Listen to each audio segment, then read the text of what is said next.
लोकेश, विशाल और अर्जुन तीनों railway station के पास के ही मुखीरा गांव में रहते थे और तीनों का रोज़ शाम का काम था रेलवे स्टेशन जाकर बैठना और आवारागर्दी करना।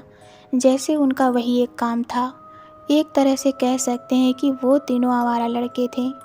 उस रेलवे स्टेशन के पास ही एक पुराना गेस्ट हाउस था जिसमें एक बूढ़ा चौकीदार रहता था। वो चौकीदार रोज़ शाम के 7 बजे उस गेस्ट हाउस में अपनी ड्यूटी पर आ जाता था और वो तीनों भी रोज़ शाम को 7 या 7:30 बजे उस रेलवे स्टेशन पर आवारागर्दी करने जाते थे और रास्ते में उन्हें वही गेस्ट हाउस मिलता था और वह तीनों रोज़ उस बूढ़े चौकीदार को आते जाते परेशान करते थे। कभी बूढ़े चौकीदार की टोपी लेकर भाग जाते या कभी बूढ़े चौकीदार के पीछे पटाखे फोड़ देते तो कभी उल्टा सीधा बोलकर भाग जाते। यह भी उन तीनों का रोज़ का काम था और बूढ़ा उन तीनों का कुछ नहीं कर पाता था। ऐसे ही एक दिन की बात है। यह तीनों रोज़ की तरह आज भी रेलवे स्टेशन आ रहे थे। तभी अर्जुन अपने दोस्तों से बोलता है, अरे वो देखो वो बूढ़ा जा रहा है, आज अपने थैले में कुछ बढ़िया खाना लेकर आया है, चलो उसे वो थैला छीन लाते हैं, वैसे मुझे बहुत भूख लगी है। अर्जुन की बात सुनकर लोकेश बोलता है, हाँ यार तू सही बोल रहा है, भूख तो मुझे भी लगी है। इतना बोलकर वो तीनों उस बूढ़े चौकीदार के पास जाते हैं और उसके बाद लोकेश उस चौकीदार से बोलता है, और चचा क्या हाल है और इस थैले में आज क्या माल भर कर लाए हो।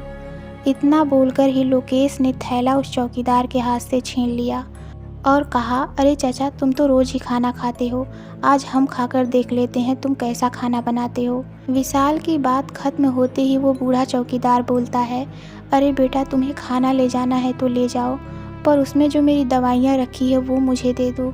पर वो दोनों चौकीदार की बात सुने बिना ही वहाँ से रेलवे स्टेशन की ओर चले जाते हैं और प्लेटफॉर्म के ऊपर जाकर बैठ जाते हैं और उस थैलों को खोलने लगते हैं जिस थैलों को उस बूढ़े चौकीदार से छीन कर लाए थे।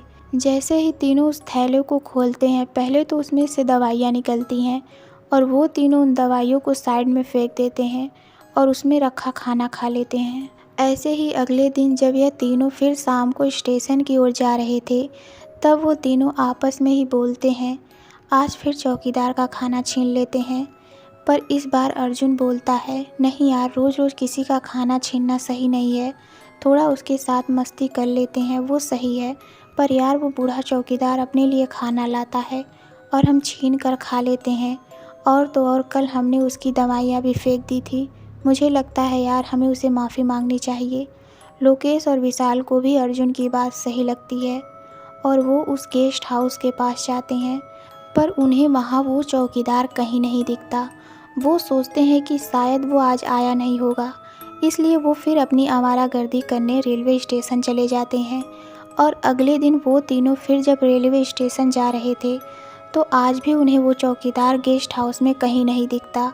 अब इस बात को 3-4 दिन बीत जाते हैं और अब ये तीनों भी इस बात को भूलकर रेलवे स्टेशन पर बैठे थे और रोज़ की तरह आवारागर्दी कर रहे थे।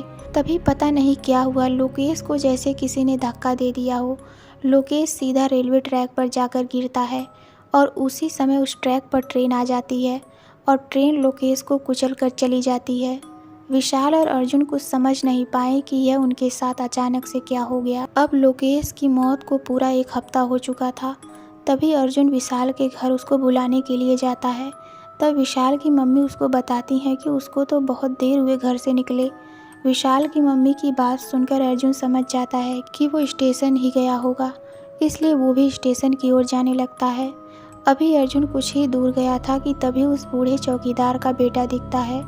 अर्जुन उसके बेटे के पास जाकर पूछता है, अरे भाई आजकल तुम्हारे पापा काम पर क्यों नहीं जाते हैं। अर्जुन की बात सुनकर चौकीदार का बेटा बोलता है, नहीं भाई वो जाएंगे भी कैसे, उनकी मौत तो लगभग 10 दिन पहले ही हो गई थी, उनकी तबीयत बहुत ख़राब चल रही थी, फिर भी वो रोज़ काम पर चले जाते थे। पर एक दिन कुछ बदमाश लोगों ने उनका बैग छीन लिया, उनमें उनकी दवाइयाँ रखी थी जिसे उन्हें खाना ज़रूरी था और वो दवाइयाँ नहीं खा पाए जिससे उनकी तबीयत और भी ज़्यादा ख़राब हो गई और उसके कुछ समय बाद ही उनकी मौत हो गई। चौकीदार के लड़के की बात सुनकर अर्जुन समझ गया था कि उसकी मौत का कारण हम ही थे और यह बात बताने के लिए अर्जुन विशाल के पास जाने लगता है। और जैसे ही अर्जुन उस गेस्ट हाउस के पास पहुंचता है तो देखता है कि विशाल उस बूढ़े चौकीदार और लोकेश के साथ बैठकर बातें कर रहा था। उस चौकीदार और लोकेश को देखकर अर्जुन की आंखें फटी की फटी रह गईं, पर वहाँ उसका दोस्त भी था, इसलिए अर्जुन धीरे धीरे उनके पास जाता है और जैसे ही विशाल को बुलाने के लिए उसके कंधे पर हाथ रखता है, वैसे ही विशाल का सर नीचे गिर जाता है। उसका सर इस तरह से नीचे गिरा जैसे उसका सर पहले से ही कटा हो, और जैसे ही विशाल का सर नीचे गिरा वैसे ही चौकीदार और लोकेश उसकी ओर मुड़े, तो उसका भयानक चेहरा देखकर अर्जुन की दिल की धड़कन मानो दुगनी रफ्तार से चलने लगी।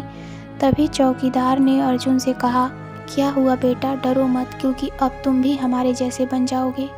इतना बोलकर चौकीदार उठा और अर्जुन के पास आकर खड़ा हुआ और अपना हाथ अर्जुन की गर्दन पर रखा और देखते ही देखते उसका सर उसकी गर्दन से निकाल दिया। तो दोस्तों, आपको यह कहानी कैसी लगी हमें कमेंट में ज़रूर बताइए। तो मिलते हैं एक और नई डरावनी कहानी के साथ। धन्यवाद।